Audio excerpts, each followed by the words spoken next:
ನಮಸ್ಕಾರ. ಪಂಚತಂತ್ರ ಬೆಳಗುವ ಬೆಳೆಸುವ ಚಿರಂತನ ಕಥೆಗಳು. ಈ ಪುಸ್ತಕವನ್ನು ರವಿ ಜಹಾಗೀರದಾರ್ ಅವರು ಬರೆದಿದ್ದಾರೆ.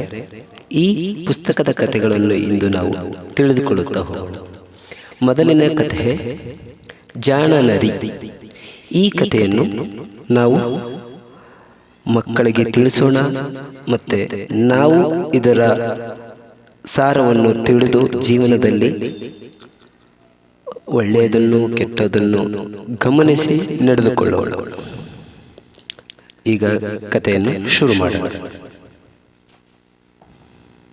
ಒಂದು ಕಾಡಿನಲ್ಲಿ ಮದೋತ್ಕಟವೆಂಬ ಸಿಂಹವು ವಾಸಿಸುತ್ತಿತ್ತು. ಅದಕ್ಕೆ ಚಿರತೆ, ಕಾಗೆ ಹಾಗೂ ನರಿ ಅನುಯಾಯಿಗಳಾಗಿದ್ದರು.